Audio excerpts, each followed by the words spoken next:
ಚುನಾವಣೆ ಹತ್ರ ಬರ್ತಾ ಇದೆ. ಮೂರು ಪಕ್ಷಗಳು ಕೂಡ ತಮ್ಮದೇ ಕಸರತ್ತು ಚುನಾವಣೆಯ ಗೆಲುವಿಗಾಗಿ ಮಾಡ್ತಾ ಇದ್ದಾವೆ.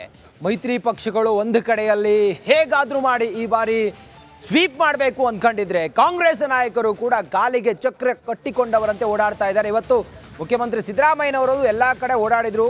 ಬೆಂಗಳೂರು ದಕ್ಷಿಣದಲ್ಲಿ, ನಿನ್ನೆ ಉತ್ತರದಲ್ಲಿ ಓಡಾಡಿದ್ರು. ಹಾಗಾದ್ರೆ ಈ ಹೊತ್ತಿಗೆ, ಇವತ್ತಿಗೆ, ಈ ಕ್ಷಣಕ್ಕೆ ಮತದಾರರ ಮನದಾಳ ಏನು, ಯಾರು ಟ್ರೆಂಡ್ನಲ್ಲಿದ್ದಾರೆ, ಯಾರು ಫೇವರ್ ಇದೆ, ಯಾರಿಗೆ ಯಾವ ಕ್ಷೇತ್ರ ಇವತ್ತು ಸ್ವಲ್ಪ ಹತ್ತಿರ ಆಗಿದೆ, ಇದೆಲ್ಲದರ ಇನ್ ಡೀಟೇಲ್ ಮಾಹಿತಿನ ಪ್ರತಿದಿನವೂ ಕೂಡ ನಾವು ನಿಮಗೆ ತಿಳಿಸ್ತಾ ಇದ್ವಿ. ಈ ಕ್ಷೇತ್ರದಲ್ಲಿ ಹಿಂಗಿದೆ, ಇವತ್ತು ಈ ಕ್ಷೇತ್ರದಲ್ಲಿ ಮುಖ್ಯಮಂತ್ರಿಗಳ ಓಡಾಟದ ನಂತರ ಇವತ್ತು ಹೀಗೆ ಬದಲಾಗಿದೆ, ಈ ಕ್ಷೇತ್ರದಲ್ಲಿ ಇವರಿಗೆ ಇಷ್ಟು ಡ್ಯಾಮೇಜ್ ಇದೆ, ಇವರಿಗೆ ಇಷ್ಟು ಪರ್ಸೆಂಟೇಜ್ ಗೆಲ್ಲುವ ಸಾಧ್ಯತೆಗಳಿದ್ದಾವೆ ಅನ್ನೋದ್ರ ಬಗ್ಗೆ ನಾವು ಮಾತಾಡ್ತಾ ಇದ್ವಿ. ನೋಡಿ, ಕೆಲವೆಡೆ ನಿನ್ನೆ ಇದ್ದ ಟ್ರೆಂಡ್ ಇವತ್ತು ಉಲ್ಟಾ ಪಲ್ಟಾ ಆಗಿದೆ. ಇವತ್ತು ಬೇರೆ ಟ್ರೆಂಡ್. ಇವತ್ತು ಮೊದಲನೇ ಹಂತದ 14 ಕ್ಷೇತ್ರಗಳಲ್ಲಿ ಟ್ರೆಂಡ್ ಸಂಪೂರ್ಣವಾಗಿ ಚೇಂಜ್ ಆಗಿದೆ. ಮೊದಲನೇ ಹಂತದ 14 ಲೋಕಸಭಾ ಕ್ಷೇತ್ರದಲ್ಲಿ 26ನೇ ತಾರೀಕಿನ ಚುನಾವಣೆ ನಡೀತಾ ಇದೆ. ಇಲ್ಲಿ ಸಂಪೂರ್ಣವಾಗಿ ಒಂದು ವಾತಾವರಣ ಅಥವಾ ಜನರ ಮನದಾಳ, ಮನಸ್ಥಿತಿ ಎಲ್ಲವೂ ಬದಲಾದಂಗೆ ಕಾಣಿಸ್ತಾ ಇದೆ. ಆದರೂ ಕೂಡ ಲೀಡ್ ಉಳಿಸಿಕೊಳ್ಳೋದ್ರಲ್ಲಿ ಕಮಲ ಸಕ್ಸಸ್ ಆಗುತ್ತಾ? ಯಾಕಂತ ಹೇಳಿದ್ರೆ ಕಾಂಗ್ರೆಸ್ಗೆ ಆರಂಭದಲ್ಲಿ ಸ್ವಲ್ಪ ನಾವು ನೋಡ್ತಾ ಇದ್ದಂಗೆ ಒಂದು ಹಂತಕ್ಕೆ BJP ಫೇವರ್ ಇತ್ತು. ಮೋದಿ ಅಲೆ, ಮತ್ತೊಂದು ಕಡೆಯಲ್ಲಿ ರಾಮ ಮಂದಿರದ ವಿಚಾರ, ಇದೆಲ್ಲವೂ ಕೂಡ ಸ್ವಲ್ಪ BJP ಫೇವರ್ ಇತ್ತು. BJP ಅಭ್ಯರ್ಥಿಗಳು ಅಥವಾ ಮೈತ್ರಿ ಅಭ್ಯರ್ಥಿಗಳು ಒಂದು ಹಂತಕ್ಕೆ ಗೆಲ್ಲುವ ಸಾಧ್ಯತೆಗಳು ಒಂದು ಪಾಯಿಂಟ್ ನಾವು ರೈಸ್ ಆಗ್ತಿದ್ದದ್ದು, ಹಾಗೆ ವೇರಿ ಆಗ್ತಿದ್ದನ್ನು ನೋಡಿದ್ದೀವಿ. ಈಗ ಮುಖ್ಯಮಂತ್ರಿಗಳ ನಿರಂತರ ಓಡಾಟದ ನಂತರ ಅದೆಲ್ಲವೂ ಕೂಡ ಬದಲಾದಂಗೆ ಕಾಣಿಸ್ತಾ ಇದೆ.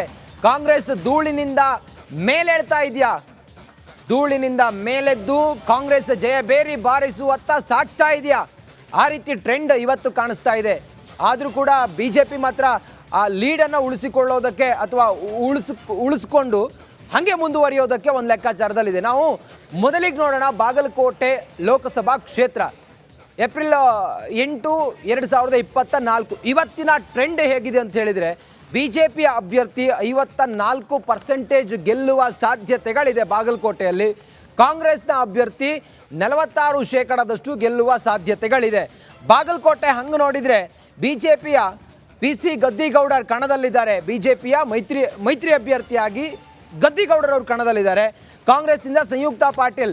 ಇಲ್ಲಿ ಕಾಂಗ್ರೆಸ್ಗೆ ಸ್ವಲ್ಪ ಡ್ಯಾಮೇಜು ಅಂತೇಳಿ ಹೇಳಿದರೆ, ಅಲ್ಲಿ ಗಮನಿಸಬೇಕು ನೀವು, ಕಾಂಗ್ರೆಸ್ನಲ್ಲೇ ಒಂದು ಒಡಕಿದೆ. ಆ ಕಾರಣದಿಂದ ಸ್ವಲ್ಪ ಇಲ್ಲಿ ಅವರಿಗೆ ಡ್ಯಾಮೇಜ್ ಆಗ್ಬೋದು. ವೀಣಾ ಕಾಶಪ್ಪನವರು ಟಿಕೆಟನ್ನು ಬಯಸಿದ್ದಾರೆ, ಆದರೆ ಟಿಕೆಟ್ ಸಿಗಲಿಲ್ಲ ಅನ್ನುವ ಮುನಿಸು ಅವರಿಗಿದೆ. ಆ ಕಾರಣದಿಂದ ಸ್ವಲ್ಪ ಕಾಂಗ್ರೆಸ್ಗೆ ಡ್ಯಾಮೇಜ್ ಆಗ್ಬೋದು. ಹಾಗಾಗಿನೇ BJP ಇಲ್ಲಿ ಮುಂದಿದೆ. 54-46 ಕಾಂಗ್ರೆಸ್. ಇದು ಬಾಗಲಕೋಟೆಯ ಇವತ್ತಿನ ಈ ಕ್ಷಣದ ಟ್ರೆಂಡ್. ಬೆಳಗಾವಿಯಲ್ಲೂ ಕೂಡ ನಾವು ಲೆಕ್ಕಾಚಾರ ನೋಡ್ತಾ ಹೋದರೆ BJP ಗೆಲ್ಲುವ ಫೇವ್ರೇಟ್ ಆಗೋಗಿದೆ ಇವತ್ತಿನವರೆಗೂ ಕೂಡ, ಈ ಹೊತ್ತಿನವರೆಗೂ ಕೂಡ.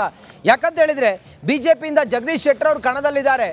ಜಗದೀಶ್ ಶೆಟ್ಟರ್ BJPಯಿಂದ ಕಣದಲ್ಲಿದ್ದರೆ, ಕಾಂಗ್ರೆಸ್ನಿಂದ ಮೃಣಾಲ್ ಹೆಬ್ಬಾಳ್ಕರ್, ಲಕ್ಷ್ಮೀ ಹೆಬ್ಬಾಳ್ಕರ್ ಅವರ ಮಗ ಸ್ಪರ್ಧೆಗಿಳಿತಾ ಇರೋದು. BJPಯ ಭದ್ರಕೋಟೆ ಬೆಳಗಾವಿ, ಕಳೆದ ಬಾರಿಯೂ ಕೂಡ ಮಂಗಳ ಅಂಗಡಿಯವರು ಗೆದ್ದಿದ್ರು, ಅದ್ರ ಹಿಂದೆ ಸುರೇಶ್ ಅಂಗಡಿಯವರು ಗೆದ್ದಿದ್ರು. ನಮಗೆ ಗೊತ್ತಿದೆ ಬೆಳಗಾವಿ BJPಯ ಭದ್ರಕೋಟೆ. ಜಗದೀಶ್ ಶೆಟ್ಟರ್ ಅವರು ಬೆಳಗಾವಿಯಲ್ಲಿ ಕಣದಲ್ಲಿದ್ದಾರೆ. ಅವರ ಎದುರಾಳಿಯಾಗಿ ಲಕ್ಷ್ಮೀ ಹೆಬ್ಬಾಳ್ಕರ್ ಅವರ ಮಗ, ಮಾನ್ಯ ಸಚಿವೆ ಲಕ್ಷ್ಮೀ ಹೆಬ್ಬಾಳ್ಕರ್ ಅವರ ಮಗ ಮೃಣಾಲ್ ಹೆಬ್ಬಾಳ್ಕರ್ ಅವರು ಕಣದಲ್ಲಿದ್ದಾರೆ.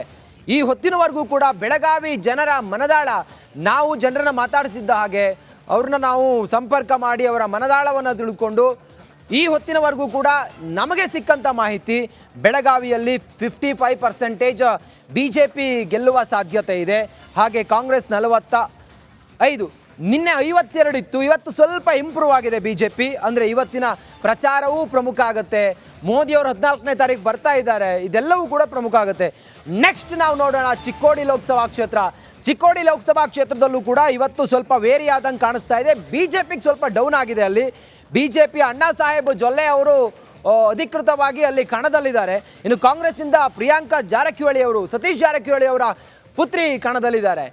ಈ ಹೊತ್ತಿನವರೆಗೂ ಕೂಡ ಚಿಕ್ಕೋಡಿ ಮತಕ್ಷೇತ್ರದ ಜನ BJPಗೆ 47% ಗೆಲುವಿನ ಟ್ರೆಂಡ್ ನೀಡಿದ್ದಾರೆ. ಹಾಗೆ ಕಾಂಗ್ರೆಸ್ಗೆ 53%. ಅಂದರೆ ಕಾಂಗ್ರೆಸ್ ಇಲ್ಲಿ ಫೇವರ್ ಇದೆ.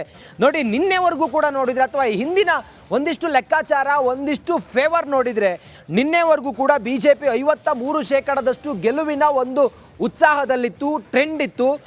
ಕಾಂಗ್ರೆಸ್ ಸ್ವಲ್ಪ ಕಡಿಮೆ ಇತ್ತು, ಆದರೆ ಇವತ್ತು ಕಾಂಗ್ರೆಸ್ ಚೇತರಿಕೆ ಕಂಡಿದೆ. ಬಿಜೆಪಿ ಸ್ವಲ್ಪ ಡೌನ್ ಆಗಿದೆ ಅಂತ ಅನ್ಸುತ್ತೆ. ಚಿಕ್ಕೋಡಿ ಮತಕ್ಷೇತ್ರದಲ್ಲಿ ಬದಲಾಗುತ್ತೆ, ಇನ್ನೊಂದು ಅರ್ಧ ಗಂಟೆಗೂ ಬದಲಾಗ್ಬೋದು ಅಥವಾ ನಾಳೆಗೂ ಬದಲಾಗ್ಬೋದು. ಕೊಪ್ಪಳ ಲೋಕಸಭಾ ಕ್ಷೇತ್ರದಲ್ಲಿ ಇವತ್ತಿನ ಟ್ರೆಂಡ್ ಹೇಗಿದೆ ಅಂತ ಹೇಳಿದ್ರೆ, ಮತದಾರರ ಮನದಾಳ ಆ ಮತಕ್ಷೇತ್ರದಲ್ಲಿ ಹೇಗಿದೆ ಅಂತ ಹೇಳಿದ್ರೆ ನೋಡಿ, ಬಿಜೆಪಿಯಿಂದ ಬಸವರಾಜ ಕೆ ಅವರು ಕಣದಲ್ಲಿದ್ದಾರೆ, ಕಾಂಗ್ರೆಸ್ನಿಂದ ರಾಜಶೇಖರ್ ಹಿಟ್ನಾಳ್ ಅವರು ಕಣದಲ್ಲಿದ್ದಾರೆ.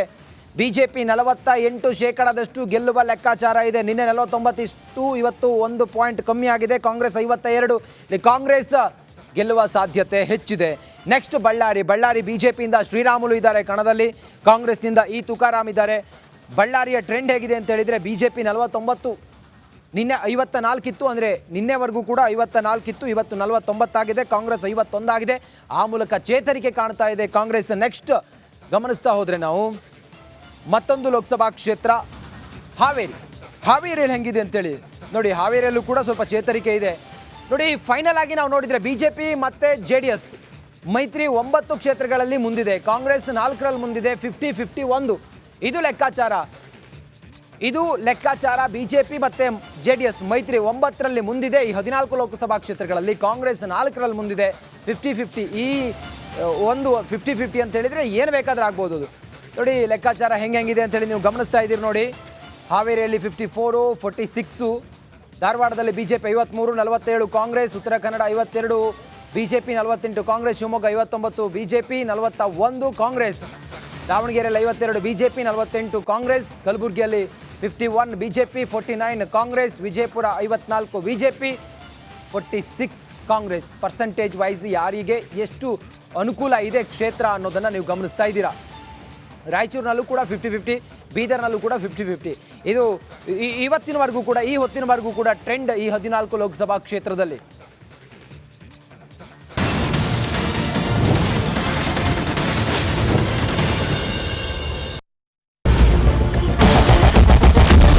ಕ್ಯಾಪ್ಟನ್ ಅರ್ಜುನ್ ಕೊಂದಿದ್ದು ಯಾರು? ಅವ್ರ ನರೇಟಿವ್ ಎಲ್ಲಿ ತಂದಿಟ್ಟಿದ್ದಾರೆ ಅಂತಂದ್ರೆ ಸಂಪತ್ತನ್ನ ಹಂಚಿಬಿಡೋದು ಅಂತ. ಇದು ಸ್ಟುಡಿಯೋ ಟಿಪ್ಪು ಜಯಂತಿ ಮಾಡಕ್ಕೆ ಅವ್ರಿಗೆ ಖಂಡಿಸಿದ್ರು. Very nice. ಯಾರು ತಪ್ಪು ಮಾಡಿರೋದಿಲ್ಲಿ? ಓಲೈಕೆ ಹೇಳಿಕೆ ಇದು ಅಂತ ಹೇಳಿ ಯಾಕೆ ಪರಿಗಣಿಸಬಾರದು? ವೇದಿಕೆ ಇದು ಫೋಟೋ ಎಲ್ಲರಿಗೂ ಒಂದು ಟೈಮ್ ನಿಮ್ಮ ಸಮಯ ಮುಗಿದಿದೆ. ಅವ್ರು ಹೇಳಕ್ಕಿಂತ ಮುಂಚೆನೆ ಹೇಗೆ ಪ್ರತಾಪ್ ಸಿಂಹ ಪಾಸ್ ಕೊಟ್ಟಿದಂತ ಆಗ್ಲಿ ಡಿಕ್ಲೇರ್ ಆಗೋಗಿತ್ತು ಅಂತ ನನಗೊಂದು ಡೌಟ್ ಬಂತು. ಸಾಕು ನಿಲ್ಸಿ. ಕೆಟ್ಟ ಪದ ಬಳಕೆ ಕಾಂಪಿಟೇಷನ್ ಇಟ್ಟಿಲ್ಲ ನಾವಿಲ್ಲಿ.